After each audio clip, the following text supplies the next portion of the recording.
Bonjour à tous, bonjour Fred. Bonjour Laetitia. On est ravis de vous retrouver ce matin pour donc ce webinaire qui est dédié à votre secteur, celui des mutuelles et des assurances. Et on va non pas jouer à Madame Irma, mais on va vous dire pourquoi est-ce que vos clients auraient tendance à vous quitter. On n'a pas lu dans le mar de café ni dans la boule de cristal, mais voilà, on a des stats à vous montrer ce matin. Alors, qui nous sommes? Alors, je vais commencer. Ouais, c'est ça. Je commence par moi. Donc, je suis Laetitia Barré. Je travaille pour une société qui s'appelle FICI, qui est éditeur de CRM, et je m'occupe du positionnement de la marque. Et j'ai le plaisir ce matin d'animer ce webinaire avec monsieur. Frédéric Canavette, enchanté. Donc, je suis responsable des projets digitaux chez Eloquent et ça m'arrive régulièrement de mettre les mains dans le cambouis sur certains projets bots chez nos clients. Voilà. Alors en fait, qu'est-ce qu'on va voir dans cette demi-heure, 45 minutes qu'on va passer ensemble? En fait, comme disait Laetitia, on a mis en place une étude en partenariat avec Opinionway, qui en fait tout simplement a essayé de deviner ou de déterminer quels étaient les leviers de la fidélité de vos clients dans le secteur des mutuelles et assurances. Alors on a été vraiment identifié trois grands types de produits, à la fois les services donc d'assurance, donc d'habitation, les services de mutuelle et également tout ce qui est assurance automoto. Donc on a essayé vraiment de couvrir les secteurs les plus larges. Pour cela, on a interrogé plus de 1000 personnes et donc on reviendra vraiment sur ce sujet-là et les chiffres ont été instructifs. De l'autre côté, on vous donnera également une vision croisée avec cette fois les avis de professionnels de la relation client. Donc on a interrogé une trentaine de personnes afin d'avoir vraiment une vision croisée entre ce que pensent les clients, vos clients, et ce que pensent en fait les professionnels de la relation client et voir s'il y a des dissonances. Donc, l'avis des assurés et l'avis des assureurs. Exactement. Et donc, à la fin de cette présentation, donc bien entendu, on vous donnera un petit plan d'action avec aussi des grandes dates où on pourra échanger ensemble, des salons où on est présent. Et si vous êtes présent aussi, on pourra même aller plus loin et échanger sur les solutions et le plan d'action qu'on vous a proposé. On finira sur un cahier passeport, comme avec les enfants. Avec des exercices. Et bien entendu, à la fin de cette présentation, on se fera un plaisir de répondre à toutes vos questions. Alors, les présentations, en quelques mots, FICI. Donc, FICI, comme je vous l'ai dit en introduction, on est éditeur de CRM, on est une société européenne, notre siège est à Bruxelles. Et notre mission, c'est de permettre à toutes les organisations, que ce soit des entreprises ou des organisations publiques, de tisser des relations qui sont durables et pérennes avec leurs audiences, leur public, soit des clients, des prospects, des partenaires ou autres, pour une croissance durable. En quelques chiffres, je vais me concentrer sur la France. On a 3 bureaux en France qui sont à Paris, Lyon et Toulouse. On a 1500 clients en France, groupe européen basé à Bruxelles. Et pourquoi choisir la solution FICI CRM? On a les données qui sont hébergées en France, une solution qui est totalement ouverte, ce qui est bien pratique dans le domaine de la mutuelle et l'assurance parce qu'on va pouvoir s'interconnecter avec une gestion documentaire, un tarificateur, des outils d'aide à la vente ou encore des solutions de gestion d'interaction multicanal. On propose nos solutions en SaaS ou on-prem pour ceux qui le souhaitent. Co-création encouragée, c'est-à-dire que nos clients peuvent peser sur la roadmap de notre produit, l'orienter.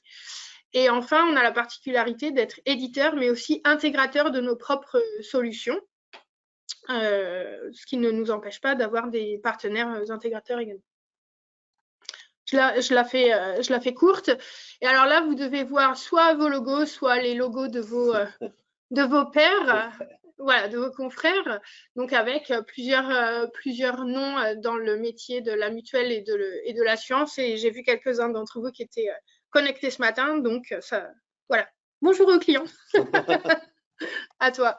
Alors bonjour, donc si vous ne nous connaissez pas, donc Eloquent, on est aussi éditeur de logiciels, on est éditeur de solutions de centres de contact et de voix du client, donc feedback client et feedback collaborateur.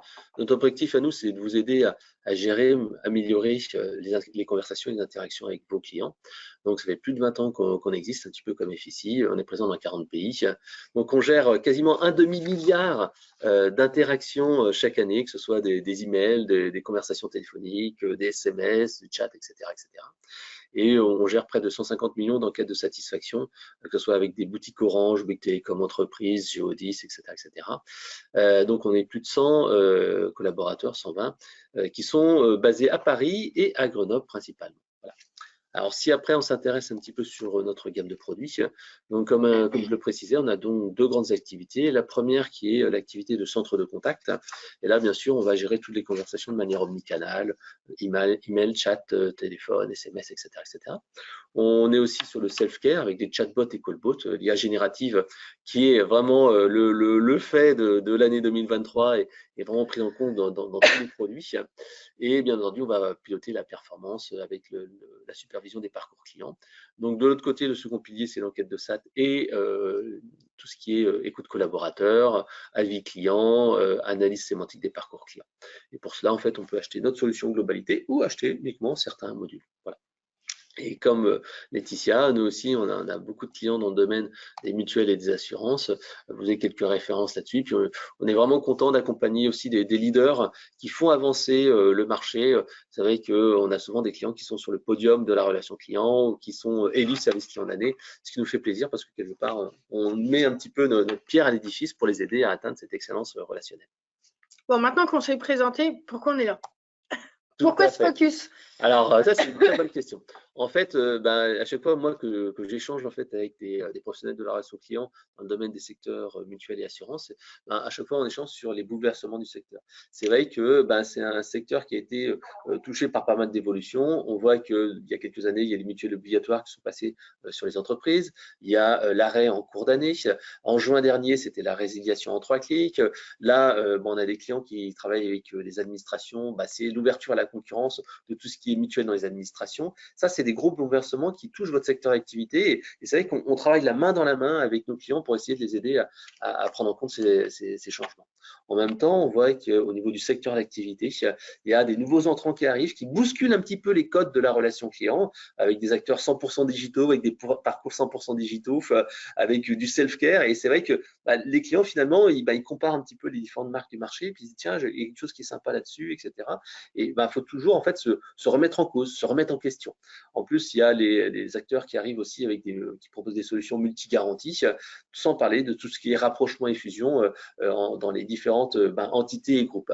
En même temps que cela, il y a aussi des contraintes externes. Et les contraintes externes, nous les vivons tous, et en particulier en ce moment avec l'actualité, tout ce qui est rapport qualité-prix, l'augmentation, l'inflation, et mais aussi en même temps la quête de sens. Et on le voit avec le phénomène autour des agriculteurs, ça devient de plus important. Et tout cela, cette quête de sens, cette valeur ajoutée, cette notion de rapport qualité-prix, ils impactent la relation client et la relation que vous avez au quotidien avec vos assurés et adhérents.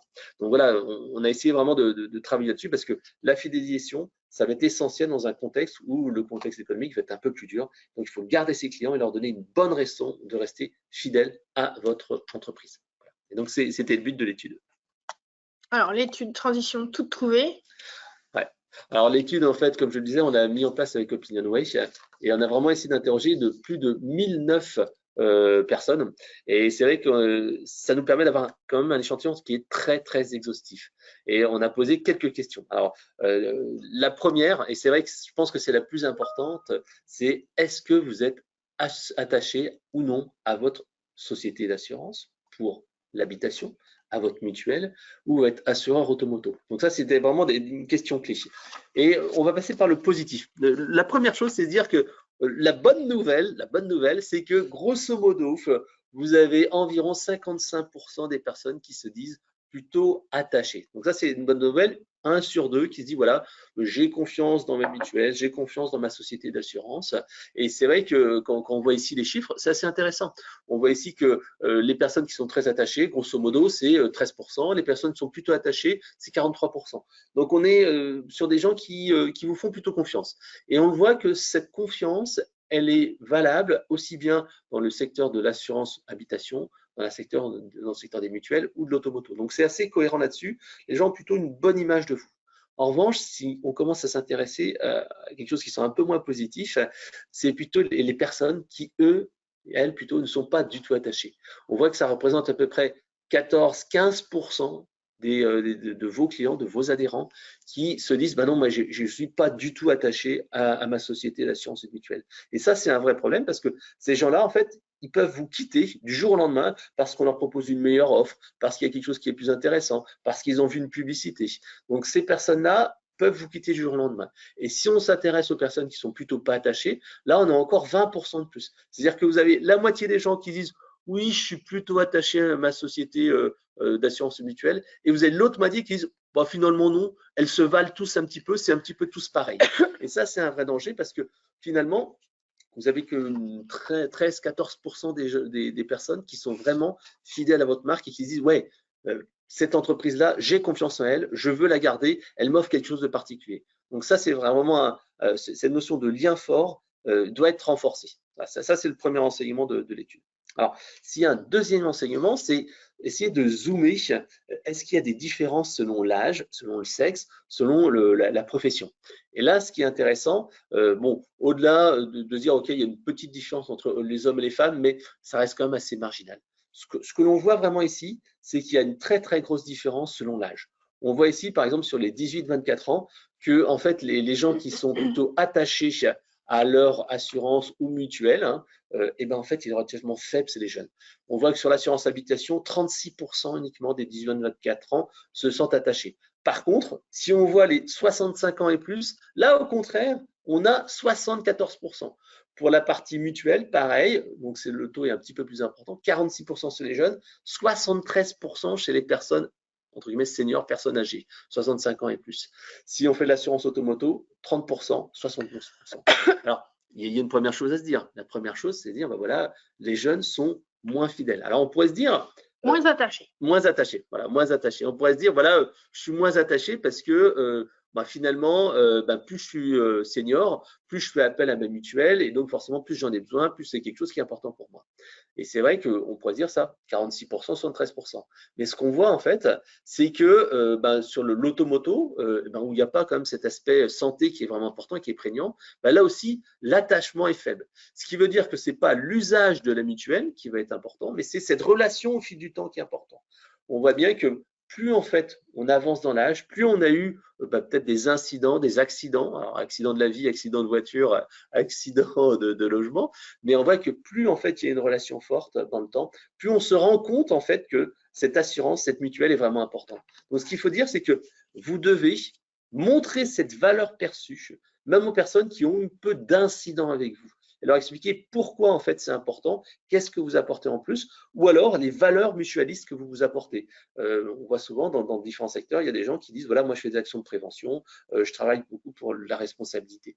Donc voilà, c'est important de se dire cette première slide là, c'est de dire l'attachement à une société d'assurance, une mutuelle, est vraiment très variable selon l'âge et il y a un effort important à faire sur les jeunes. Sur les seniors, eux, ils sont vraiment convaincus, ils sont vraiment, pour eux, c'est quelque chose qui est important et ils sont très attachés à leur marque parce que elle a été… Ils ont eu le temps de l'éprouver. Voilà, exactement.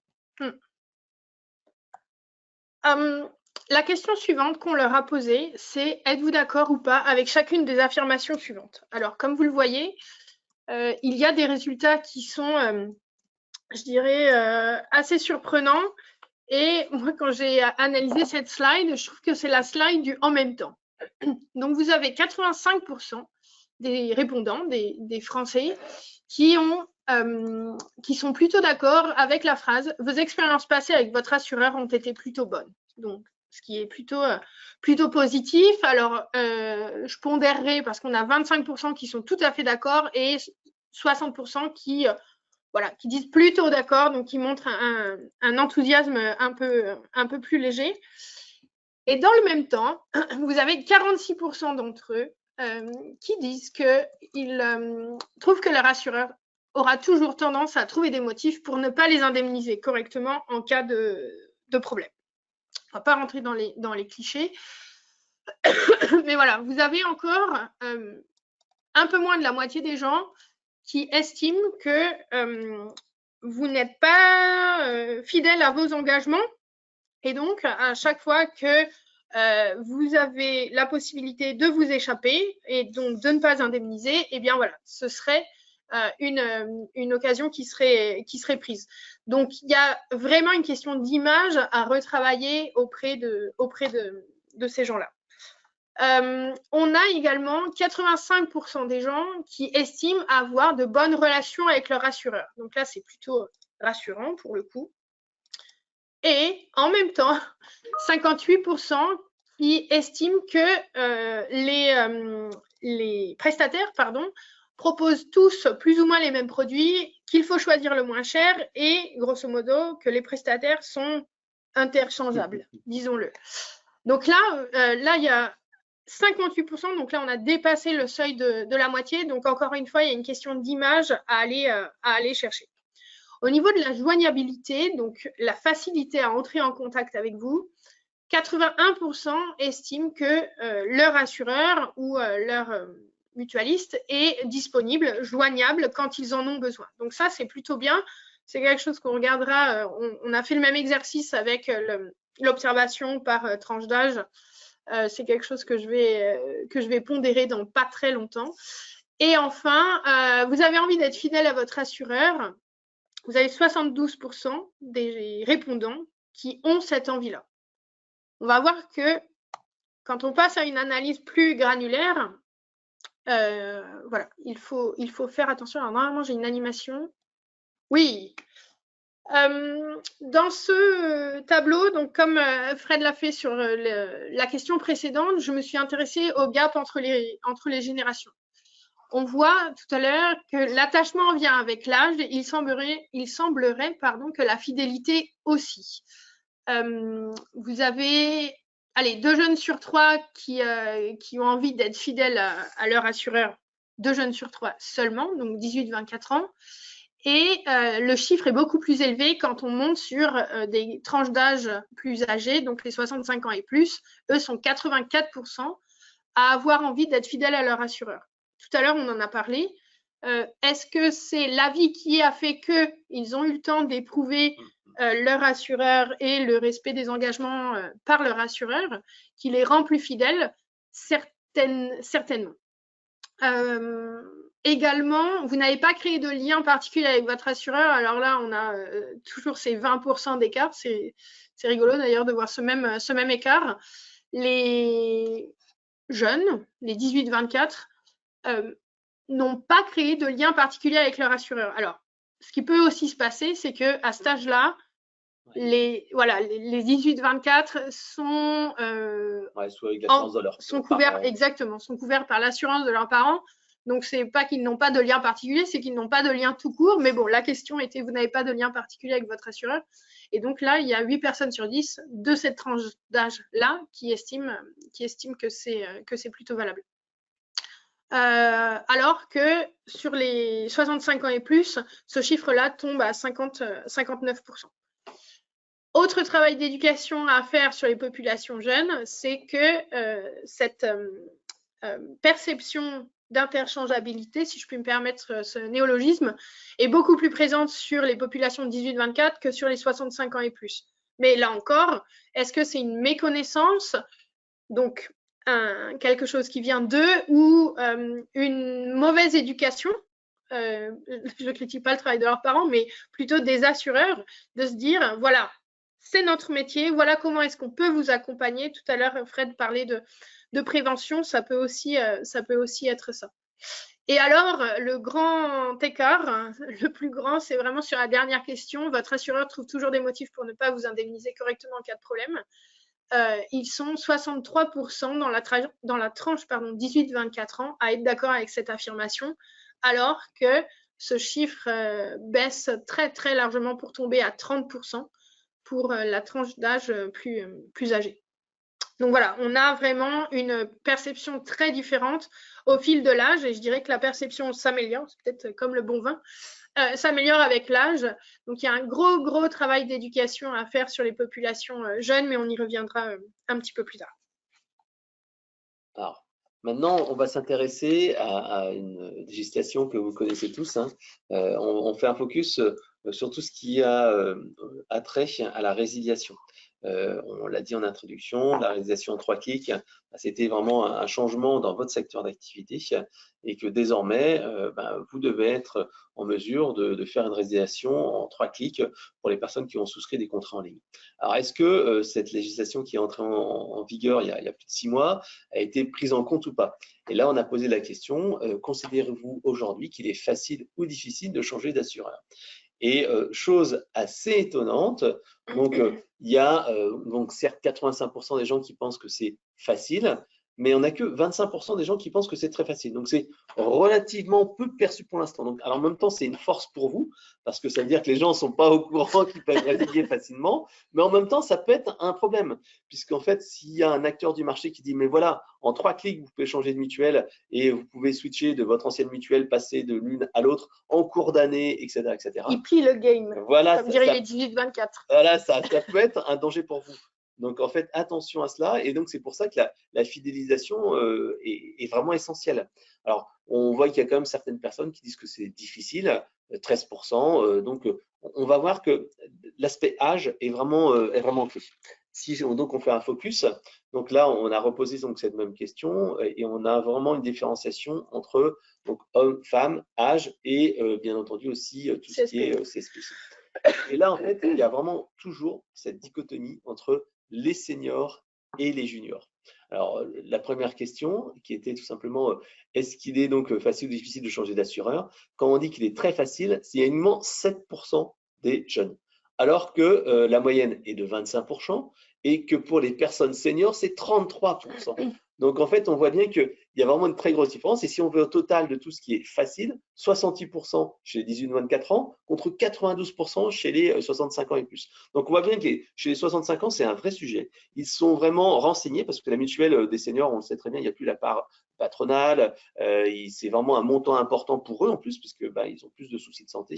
Donc, eux, ils sont très au fait qu'ils peuvent changer et ils savent que c'est facile. Donc, quelque part, vous avez intérêt, comme les Tessia, lors des moments de vérité, à être là, à être au rendez-vous et à justifier pourquoi vous avez ce prix-là, pourquoi il y a cette qualité de service, les valeurs de la mutuelle ou de la société d'assurance que vous avez, les avantages de votre contrat par rapport aux autres. Donc, on voit bien ici que cet aspect facilité, il est un petit peu méconnu des jeunes, comme on le disait. C'est peut-être pas eux qui gèrent le contrat, c'est peut-être un contrat d'entreprise, c'est peut-être leurs parents. On voit aussi que sur les 25-34 ans, c'est aussi un petit peu sous-estimé. Et plus on va dans l'âge, plus on se rend compte que finalement, c'est peut-être une meilleure connaissance de ce qu'on peut faire. À l'inverse, bien entendu, ce qui n'est pas facile, on voit que c'est surtout les jeunes. Les jeunes ont l'impression que changer de mutuelle ou de société d'assurance, c'est compliqué. Alors que ce sont plutôt des digital natives et ils devraient être plutôt capables de changer. Eh bien non, ils n'ont pas cette spécificité-là.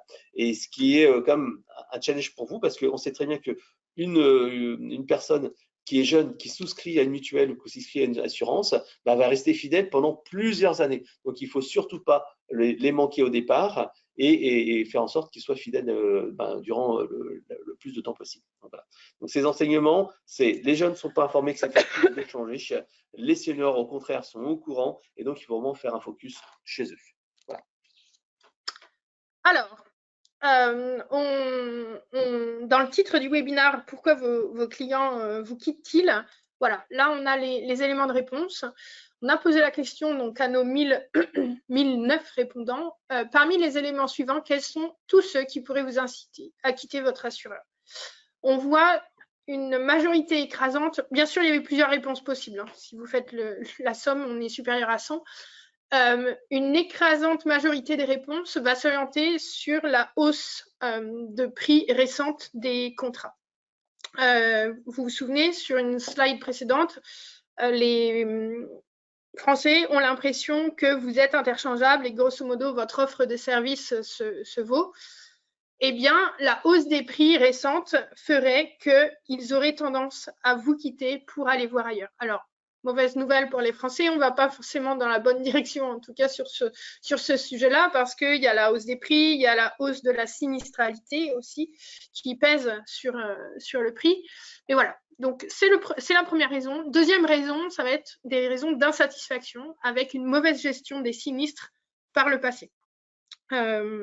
Il y a beaucoup de comment dire, il y a assez peu d'occasions, je dirais, d'entrer en contact avec son assureur tout au long de la vie du contrat, si ce n'est en cas de sinistre.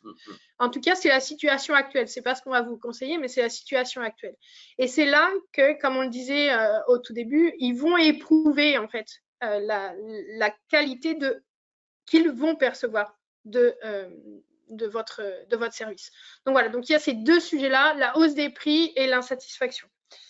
Il faut que vous gardiez à l'esprit que le rapport qualité-prix et qualité perçue est quelque chose de primordial que vous allez devoir soigner tout au long de la vie du client chez vous.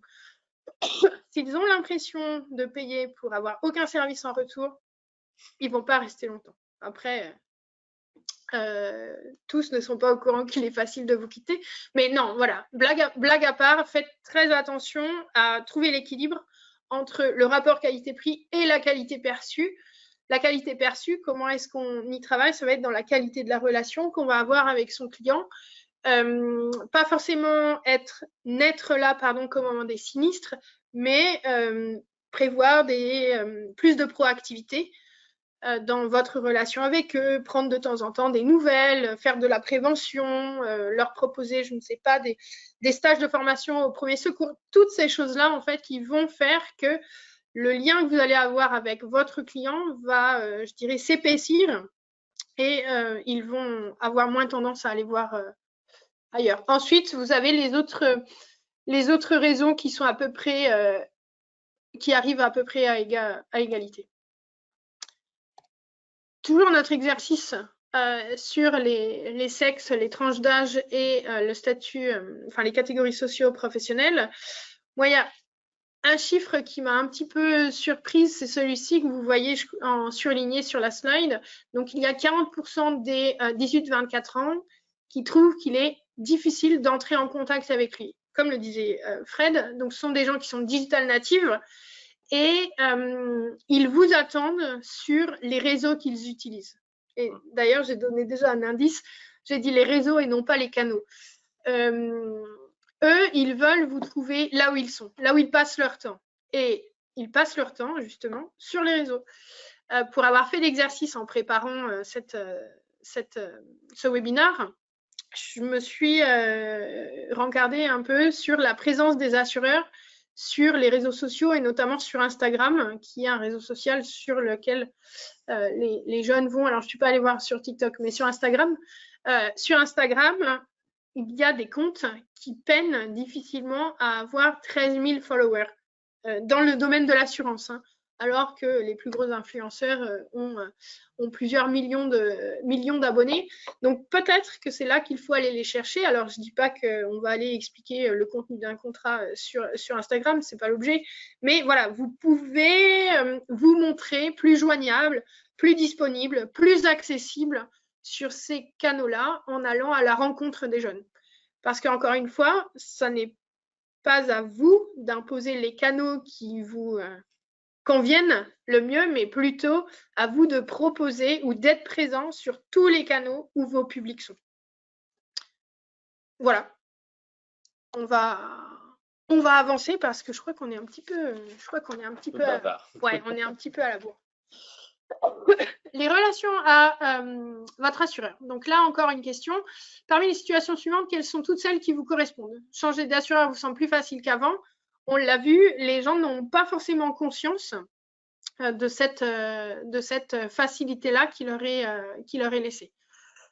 Vous avez changé d'assureur au cours des 5 dernières années. Finalement, il y a seulement 23% des gens qui sont dans cette situation-là, ce qui veut dire que vous devez avoir un taux d'attrition, j'allais dire de churn, d'attrition qui doit tourner autour des 5% par an, ce qui est plutôt, ce qui est plutôt bon. Donc, ce qui veut dire qu'il faut 20 ans pour renouveler toute votre base client en entier. Attention quand même, 5% c'est pas mal, mais il faut quand même s'assurer qu'il y a 5% qui rentrent, au moins 5% qui rentrent de l'autre côté en nouveaux clients.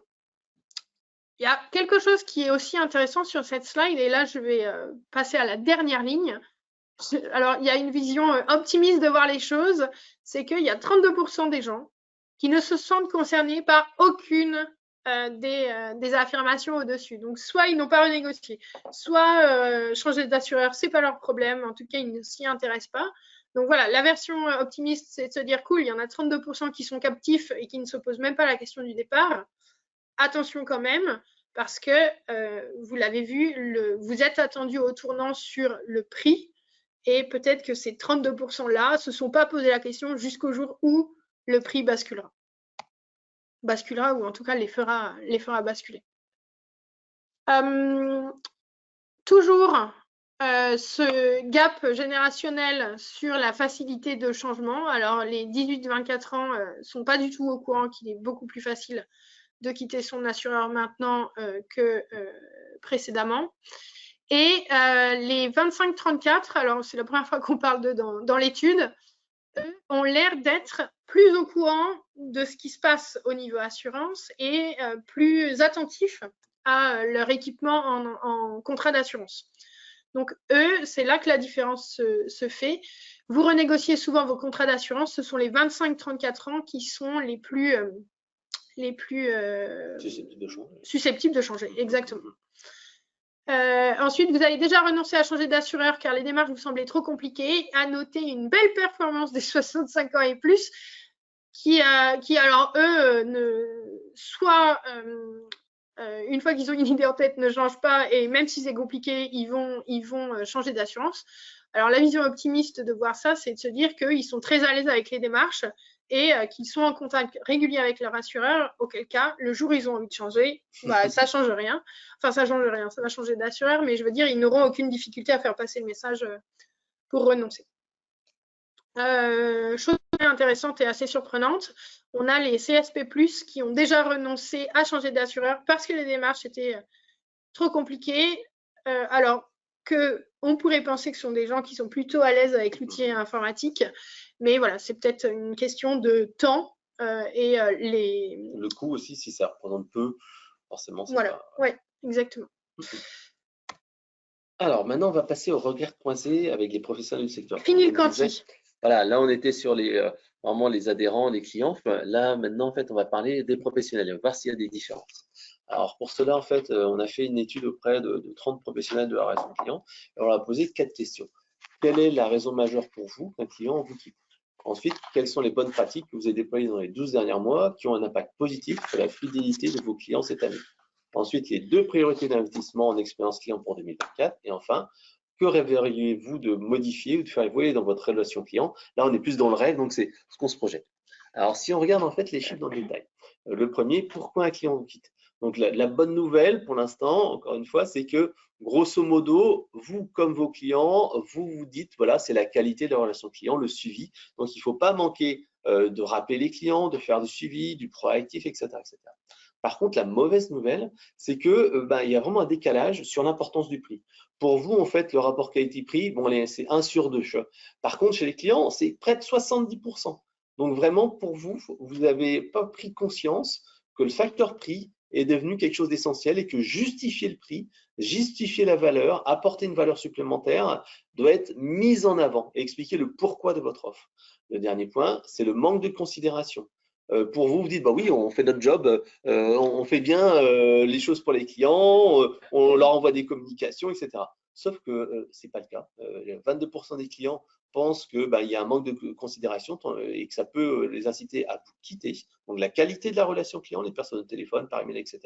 Pour vous, c'est que 4 sur 30, moins d'une dizaine de pourcents. Donc, il y a vraiment un gros décalage là-dessus et il y a vraiment cet aspect miroir déformant que vous devez prendre en compte. Alors, pour vous, les bonnes pratiques, justement, pour améliorer l'expérience client, elles sont assez intéressantes. Alors, ce qu'on peut voir, c'est que ces actions sont assez diverses et variées. J'en ai listé que quelques-unes, mais en fait, c'est souvent des actions court terme qui sont mises en place, qui donnent des impacts directs.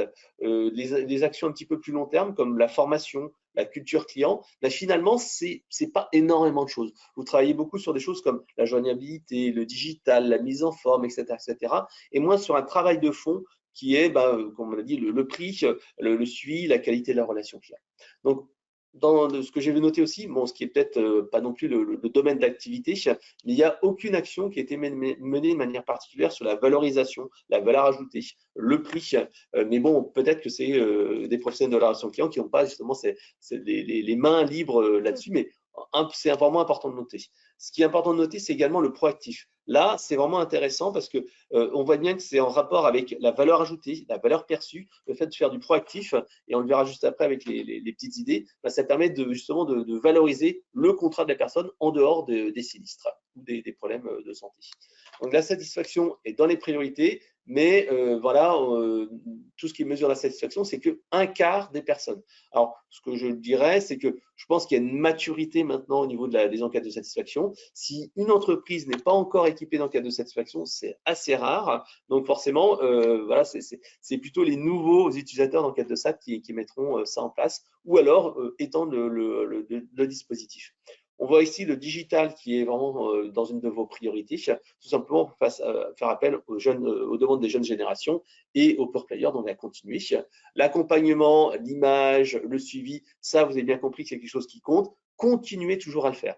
Et bien entendu, la qualité perçue avec la joignabilité, la mise en forme des documents, c'est quelque chose qui est essentiel. Si on note un petit peu les bonnes pratiques, et là j'en ai noté quelques-unes, donc j'ai bien aimé les appels sortants en multidétention, les appels de courtoisie, les appels sortants des non commerciaux pour valoriser le client, vérifier que ses contrats soient à jour, etc. Donc là, c'est vraiment cette idée de valeur perçue, de créer du lien en dehors des interactions. Des actions personnalisées auprès des clients qui ont subi des parcours difficiles, donc des mécontents, des gens qui ont des soucis. Ça, c'est bien parce que ça permet de rattraper les choses et faire en sorte que la personne vous reste fidèle. Les appels cocooning sur les populations fragiles aussi, ça, c'est très bien. Donc, on voit bien cet aspect fidélisation. De l'autre côté, je vous ai mis les choses qui sont un peu plus sur l'opérationnel. Donc, la revue des communications, les contrats, etc., l'optimisation des outils informatiques, la souscription digitale. Ça, c'est essentiel parce qu'on voit bien que les jeunes générations, elles veulent quand même que ce soit simple et elles trouvent parfois un petit peu compliqué de résilier ou de souscrire. L'automatisation aussi pour fluidifier les process sans valeur ajoutée. Si on parle maintenant aux priorités d'investissement pour 2024, et en fait, quelles sont vos priorités? Si il y a une chose qui arrive en premier, on voit bien que c'est tout ce qui est bot et automatisation. Vous avez bien compris que les jeunes générations, elles veulent que ce soit simple, que ce soit rapide, et l'intelligence artificielle fait vraiment partie de vos priorités. Donc ça, c'est les 2 tiers. On voit également le CRM, un CRM comme FICI, tout simplement, l'objectif, c'est d'avoir une bonne vision à 360 degrés, pouvoir segmenter les clients, envoyer des communications, etc., etc. Mais on mettra quand même un petit warning sur le digital. Attention à ne pas sur-automatiser. Tout ce qui est digital, bot, etc., c'est bien pour les jeunes, mais attention, il faut quand même conserver le téléphone, la proximité, les agences pour plaire aux seniors ou tout simplement lorsqu'on a un problème technique. Donc, il ne faut pas faire tout digital, il faut garder le mode hybride qui permet d'avoir… Oui, c'est bien pour des demandes simples. Exactement. Le centre de contact également, on a lu les nouvelles habitudes, on a parlé des nouveaux canaux, on a parlé de la réactivité, la proactivité, la joignabilité. La voix du client, donc encore une fois, la voix du client, uniquement 1/6, 1/6 en fait des personnes, mais ça se comprend, la plupart des entreprises sont équipées, donc en fait, c'est moins une priorité parce que c'est déjà mis en place. Ce qu'on voit par contre, c'est des nouveaux canaux, c'est écouter la voix du client en omnicanal sur le chat, intégrer tout dans les outils d'IA pour analyser les chats, les emails, etc., etc. Donc, la refonte des offres, là par contre, on voit une fois que la refonte des offres fait partie de vos priorités, la valeur perçue, voilà. Mais attention à l'augmentation des flux. Méfiez-vous. Voilà.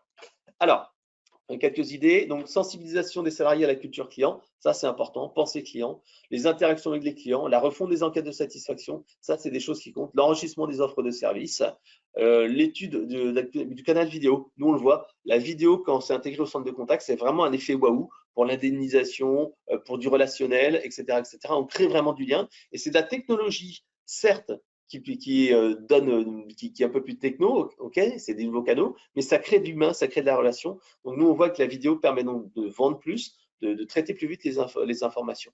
Le self-care optimisé, là, hier soir, je discutais avec une entreprise d'assurance qui nous disait, bon, voilà, on a mis en place un paiement qui se fait en quelques secondes au lieu de quelques jours, et ça agit fortement sur la satisfaction des clients.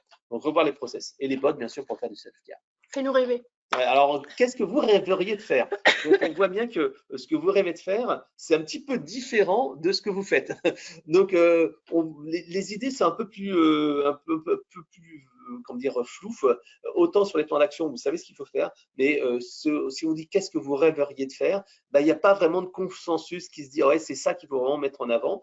On voit bien que c'est optimiser le CRM, un bon CRM, des outils, etc., etc., travailler sur les canaux de communication, les bots, mais on voit bien que vous n'êtes pas tout à fait convaincu sur le tout digital. Vous savez qu'il faut de l'humain, la culture client, l'efficacité des collaborateurs, plus de monde. Donc, on voit bien que vous êtes persuadé qu'il faut faire des choses sur le digital, mais quelque part, l'humain reste quand même essentiel.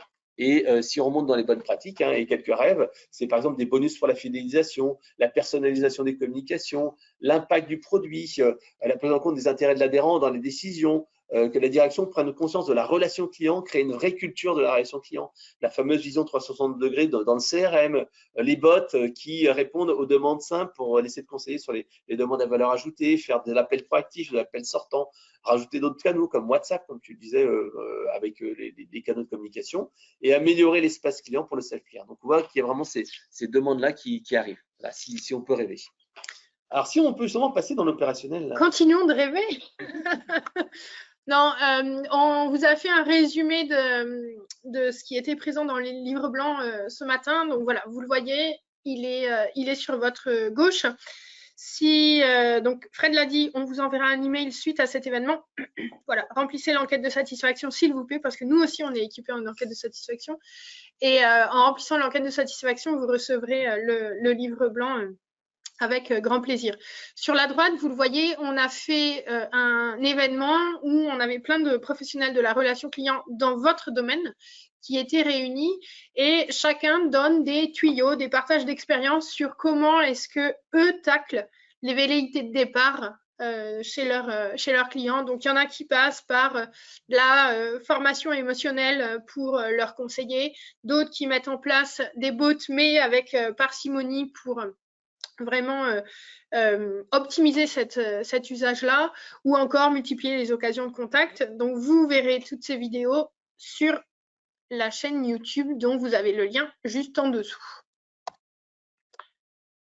S'il fallait retenir, là je me racle la gorge parce qu'on arrive à la conclusion, s'il fallait retenir quelques éléments sur tout ce qu'on s'est dit ce matin, c'est qu'il va falloir créer un réattachement chez vos clients. Souvent, dans l'expérience client, on parle de réenchanter l'expérience client. Bien là, on va réattacher le client à vous. Et voici les 5 pistes qu'on vous propose. Ça va être de trouver le bon dosage entre digital et physique. Vous avez des publics qui ont des attentes très différentes. Des personnes qui sont digital natives et qui veulent tout trouver sur Internet. Et d'autres, je dirais, plus à l'ancienne, pas forcément les anciens, mais des gens plus à l'ancienne qui ont envie d'aller en boutique, en agence, pour rencontrer leur assureur et pour discuter avec eux. D'ailleurs, on l'a vu, enfin on le voit dans le redesign des agences. On sent qu'il y a vraiment une volonté d'accueillir les gens comme chez eux. On n'est plus sur des chaises de cantine, on est sur des canapés, etc. Donc voilà. Revoyez votre dosage digital et physique. Je pense la tendance a été à la fermeture des agences et là on est un petit peu en train de revenir en arrière. Pensez certes réactivité mais aussi proactivité et là la bonne nouvelle c'est que vous en êtes conscient. Tout à l'heure Fred parlait des appels cocooning vis-à-vis des assurés, c'est exactement ça en fait. Ne pas attendre que ce soit eux qui entrent en contact avec vous parce que bien souvent quand ils entrent en contact avec vous, c'est pour déclarer un sinistre ou pour déclarer leur départ. Donc, prenez le pas, en fait. Faites le pas avant eux. Et voilà, prenez des nouvelles. Regardez s'ils sont bien couverts par leurs différents contrats. Ça peut aider à les retenir. Un autre point que vous avez vu sur toutes les questions qu'on a vues, c'est le gap générationnel qu'il y a entre les 18-24. Alors, certes, eux, ils ne sont peut-être pas forcément... mais les 25-34 et les 65 ans et plus. Vous avez un gros travail à faire sur l'éducation de ces populations. Quand je dis éducation, ça va être leur expliquer en quoi avoir un assureur, c'est important, leur expliquer ce qui est couvert par leur contrat dans des mots clairs et intelligibles, donc pas un jargon. Voilà, donc c'est vous mettre à leur niveau et tenter de les séduire en étant présent là où eux sont présents. C'est vraiment aller les chercher sur leur terrain et ne pas attendre qu'ils viennent sur le vôtre. Créer de l'attachement lors de la gestion des sinistres, on l'a vu, l'insatisfaction, c'est une autre raison qui ferait que les clients vous quittent. Et je vais pomper une expression que j'avais entendue, c'est vraiment l'occasion de transformer le pépin en pépite. Si vous avez votre assuré qui a un sinistre, c'est là qu'il vous attend, c'est sur le remboursement qu'il vous attend, ou en tout cas sur la gestion du sinistre qui vous attend. Et enfin, dernier point, on l'a vu, c'est le point, enfin la raison principale de départ, ça va être l'augmentation des prix. Donc, il va falloir travailler sur la valeur perçue et le rapport qualité-prix. La valeur perçue, ça va être tous les services annexes. On ne parle pas de sinistre, tous les services annexes qui vont faire que votre assuré va se dire « Ah oui, j'allais dire mon assureur il assure », c'est hyper bateau, mais c'est vraiment ça en fait, c'est de se dire ah oui c'est quelqu'un de bien, il répond présent quand j'en ai besoin, voilà, il est entré dans ma vie en fait. Donc voilà, les 5 axes sur lesquels on vous propose de travailler et c'est ce qu'on estime qu'il fallait retenir de cette étude. Et là, on va passer au cahier passeport. Voilà. Alors bien sûr, dès maintenant, ce qui est important, c'est de revoir un petit peu, vérifier que votre mission, votre vision et vos différenciants sont bien traduits de manière opérationnelle, à la fois dans vos communications, à la fois dans votre relation client, dans les interactions. On parle des courriers, on parle de l'image, de tout ce que vous allez faire. Deuxième chose, faites bien sûr une photo de l'expérience client. Une photo d'expérience client, qu'est-ce que c'est? C'est vérifier s'il y a des points noirs dans le parcours client, est-ce qu'il y a des nouveaux canaux à mettre en place, est-ce qu'il faut revoir les produits. Donc là, bien entendu, vous avez tout ce qui est enquête de satisfaction, enquête qualitative que vous pouvez analyser. Donc vérifiez vos process, en particulier sur la gestion de l'insatisfaction et la gestion des réclamations, parce que c'est un moment clé et c'est là en fait qu'il ne faut surtout pas se manquer. Alors bien entendu, on peut se donner rendez-vous au salon Innovation Assurance le 8 février et ici, il sera présent. Oui, justement avec un témoignage sur la fidélisation dans l'assurance. D'ici 3 mois, étape suivante, on vous propose de vérifier si vous avez des données qui sont suffisantes dans votre CRM pour personnaliser la relation. On l'a vu, la personnalisation va jouer sur la fidélité. Et encore faut-il que vous ayez les informations nécessaires à cette personnalisation qui soient présentes dans votre CRM.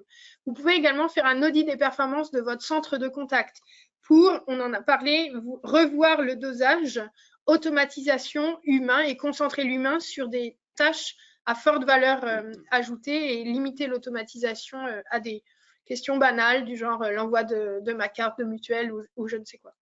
Rééquilibrer votre image sur le web avec les avis clients. Dans un environnement B2C, les particuliers vont souvent voir sur Internet ce que les gens pensent de tel prestataire, du coiffeur du coin de la rue, de l'assureur, etc. Donc, il y a des sites pour ça, Opinion Assurance, Transpilote, c'est pas à vous que je vais l'apprendre. Et voilà, faites attention à avoir un bon équilibre sur vos avis clients et n'hésitez pas à pousser les clients que vous savez satisfaits à vous laisser un avis positif sur ces sites. Identifier ou mettre de l'IA pour fluidifier les process sans nuire à l'expérience client avec chatbot, callbot, et là je suis sûre que Fred aurait plein de choses à vous dire sur le sujet. Et d'ici 3 mois, on vous donne rendez-vous au salon All for Customer qui aura lieu du 26 au 28 mars à la porte de Versailles à Paris. On sera tous les deux présents sur le salon. On a Eloquent sur le stand E36 et FICI sur le E55. On sera dans la même allée. Alors, dans 6 mois, là, on est un peu plus sur le long terme. Donc, bien entendu, on parlera de la valeur perçue dans vos contrats. On parlera de centraliser la relation client et les informations clients pour une vision à 360 degrés. Remettre de l'humain au bon moment et apporter ce qu'on appelle de la chaleur ajoutée via la proactivité, la gestion des émotions. Il y a beaucoup de formations sur la gestion des émotions chez la plupart des acteurs mutuels et assurances, sur le programme culture client et si possible, ajouter un petit effet waouh dans le parcours client. Nous, c'est un petit peu notre marque de fabrique. Et bien sûr, automatiser les process, digitaliser les actions à faible valeur ajoutée, puis améliorer la qualité de la donnée, tout ce qui est mise à jour, automatisation et anonymisation. Voilà. On a mis 3 petits points parce que ce ne sont que des idées. Tout à fait. Alors, ce que je vous propose, c'est qu'on passe à la session de questions-réponses. Donc, n'hésitez pas, vous avez le chat à votre disposition et on va pouvoir prendre les premières questions du webinaire. Alors, Alors, il y a une petite première question. Hop, je te laisse la prendre. Oui, alors, on a la question, les nouvelles formes d'IA seront-elles moins décevantes en termes d'impact de l'automatisation sur l'expérience client? Alors, je pense que c'est un sujet autour de ChatGPT.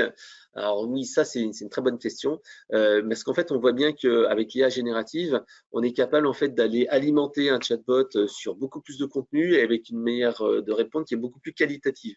Donc oui, l'IA générative, que ce soit en particulier sur le chatbot ou la génération de réponses automatisées pour les agents ou alors pour des réponses automatiques par email, enfin des suggestions de réponses automatiques, oui, il y a vraiment un vrai plus.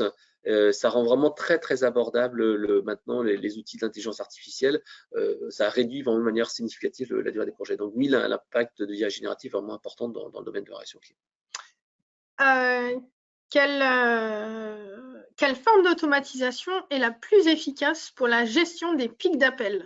Ah, alors ça c'est une très bonne question. Exemple, sinistre qui engendre des dizaines de milliers d'appels, une tempête, Ouais. que sais-je. Alors, on a vraiment le cas de figure de manière récurrente. Par exemple, pour revenir sur l'actualité, on a eu le cas il n'y a pas longtemps avec Enedis qui a eu cette grosse tempête. Et c'est vrai que même s'ils ont plusieurs milliers d'agents, eh ben, ils étaient un petit peu coincés. Et c'est là, à ce moment-là, ben, qu'on a mis en place le bot sur 100% des appels afin de traiter un maximum d'appels à valeur ajoutée. Donc oui, pour le téléphone, le callbot est vraiment un outil. Alors, il ne sera pas en IA générative pour l'instant parce que l'IA générative est un petit peu trop lente et un petit peu un peu trop verbieuse. On fera plutôt de l'IA traditionnelle, l'IA classique. Mais oui, les callbots sont importantes, par exemple aussi pour gérer tout ce qui est demande de carte de mutuelle, carte de tiers payant, etc. Ça, c'est vraiment essentiel et ça permet d'absorber ce pic d'appels téléphoniques ou alors c'est du proactif. Par exemple, en envoyant en proactif un SMS avec le lien pour télécharger sa carte de mutuelle, sa carte de tiers payant ou sa carte d'attestation scolaire. Donc ça a vraiment de la valeur ajoutée, de la proactivité et essayer de digitaliser les appels aussi. On a ce qu'on appelle le SVI visuel, c'est-à-dire que lorsque la personne appelle au téléphone, on peut lui dire bah, tiens, cette procédure, vous pouvez la faire en self-care depuis votre site web. On lui envoie une page web qui permet en fait de traiter de manière digitale cette demande. Alors, on a Morgane qui nous pose la question. Que pensez-vous des campagnes de rattrapage résiliation? Avons-nous une chance de rattraper des clients ou est-ce trop tard? Ça va falloir courir vite, Morgane. Les campagnes de rattrapage résiliation, alors oui, à mon avis, c'est peut-être une bonne idée. Est-ce que c'est trop tard? Il y a de grandes chances, ou alors faut prévoir un sacré argument sur le rattrapage. Est-ce que c'est une histoire de prix, de promotion? Ça peut être ça. Après, très honnêtement, rattraper un client qui est sur le départ, soit c'est le prix qui a augmenté, soit on l'a vu, c'est une insatisfaction dans la gestion des sinistres. Ça va être compliqué. Je ne sais pas si toi, tu as une idée magique, Fred. Alors nous, notre retour d'expérience, ce qui est vraiment important, c'est d'écouter le client. C'est-à-dire que systématiquement, après une interaction, il faut mesurer la satisfaction. Et souvent, le client insatisfait utilise ce fameux canal d'enquête de satisfaction pour justement être écouté. C'est-à-dire que si je suis pas content, je vais faire exprès de mettre une très mauvaise note parce que je sais que je vais être appelé. Et c'est là, au contraire, qu'il faut être super réactif et être au rendez-vous. Et c'est vrai que chez certains de nos clients, il y a une cellule réclamation qui est justement qui est là pour essayer de rattraper les clients avec la possibilité de faire des gestes commerciaux ou faire appel à un médiateur. Donc dans ces cas-là, pour moi, la solution, c'est donc de faire de l'écoute, d'être super réactif. Plus on est réactif et on répond rapidement, plus on a des chances de garder la personne et d'avoir des gens spécialisés là-dessus. Parce qu'en fait, quand on a des personnes qui ont l'habitude, qui ont la possibilité d'avoir un geste commercial et qui ont une autonomie, ben, c'est beaucoup plus efficace tout de suite. On a une question sur la qualité de données. Vous parlez de qualité de données dans le plan d'action, c'est un chantier énorme, effectivement. Avez-vous des conseils simples et pratiques à mettre en place? Alors, côté CRM, nous, le conseil que je pourrais donner, ça va être avant tout de désigner une personne qui sera responsable de la qualité de données. Parce que bien souvent, on se dit, mais c'est l'affaire de tous. Oui, c'est l'affaire de tous, sauf que si c'est l'affaire de tous, personne ne se sent vraiment concerné et tout le monde se repose sur les copains. Donc, ça va être désigner une personne qui sera chargée de ça Et ensuite, mettre en place des critères qui sont propres à vous, hein, qui feront en sorte que vous estimerez que la donnée sera de qualité. Par exemple, vous pouvez prendre une photo à l'instant T du nombre de contacts, de vous mettre d'accord sur des critères de dédoublonnage. Est-ce que, et dans l'assurance et la mutuelle, c'est particulier, est-ce qu'une personne qui a le même nom de famille et le même numéro de téléphone, c'est un doublon? Pas forcément. Ça peut être deux personnes du même foyer. Vous pouvez avoir monsieur, madame, vous pouvez avoir monsieur et son enfant ou madame et son enfant. Donc voilà, mettez-vous d'accord sur des critères de dédoublonnage et ensuite vous pourrez faire le ménage. Vous pouvez également vous interfacer avec des outils comme des outils de RNVP. Alors ça, c'est restructuration, normalisation et validation postale qui vont faire que l'adresse sera juste. Des outils qui vont valider les formats des numéros de téléphone, par exemple. Toutes ces choses-là, ça peut être des premières pistes pour effectivement un chantier qui est attaquer un chantier qui est énorme. Ah oui. Donc, Martha qui dit je n'ai pas pu me connecter au début. Est-ce qu'on aura accès à l'enregistrement? Bien entendu, vous aurez accès à l'enregistrement. Ça sera bien envoyé. Est-ce que le webinaire sera disponible en rediffusion? Tout à fait, oui, vous aurez le replay. Nous avons une autre question. Si j'ai bien compris, vos deux plateformes sont donc complémentaires. Elles s'intègrent facilement? Très bonne question, oui, bien entendu, puisqu'en fait, Efficie gère toute la partie CRM, gestion de la relation client, et nous, Eloquent, on gère tout ce qui est la partie interaction. Et donc, les deux sont forcément liés et permettent en fait, en un clic depuis le CRM, pour une personne. Quand la personne en fait appelle au téléphone, il y a la fiche qui remonte. Bref, l'intérêt, c'est que ces deux solutions communiquent de manière harmonieuse l'une avec l'autre. Oh ben, c'est bien, c'était la dernière question, on finit là-dessus. Il n'y a plus d'autres questions. C'est peut-être qu'on a été très concis. Il est 10h26, on a dépassé légèrement l'horaire prévu. Alors, si vous voulez en savoir plus, on a préparé une petite slide de contact. Et bien entendu, si vous voulez avoir une présentation des solutions Eloquent ou Efficie, il suffit de nous envoyer un petit email à marketing@eloquent.com ou marketing@efficie.com et on se fera vraiment un plaisir de vous présenter les outils que nous pouvons mettre à votre disposition pour améliorer l'expérience client et la relation client. Donc, côté Eloquent, c'est vraiment la partie centre de contact, chatbot, callbot, enquête de satisfaction client et collaborateur. Et de ton côté CRM, ça va être la centralisation des données clients en un seul et même endroit, avec par exemple la vue foyer. Tout à l'heure, je parlais des deux personnes avec le même nom de famille. Donc, vous avez la vue foyer, vous avez le taux d'équipement du foyer, la gestion aussi du multifonction parce que Fred est chef de famille et porte peut-être les contrats d'assurance dans sa famille, mais il est également chef de produit chez Eloquent. Donc, bref, on a tous des casquettes différentes et suivant la casquette qu'on utilise, on peut avoir des besoins en assurance qui sont différents. Donc, voilà. Et la vue 360 dont on a parlé. On conclut là-dessus. Oui, merci à tous. Merci d'être venus à Merci à tous. Bonne journée. Et puis, on vous envoie donc l'email post-événement avec l'enquête. Répondez bien à l'enquête et vous recevrez le livre blanc. Et on vous dit à très bientôt sur un des événements qu'on vous a cités. Et bon courage pour le plan d'action parce que là, on a chargé. Bon courage à vous. Au revoir. Au revoir.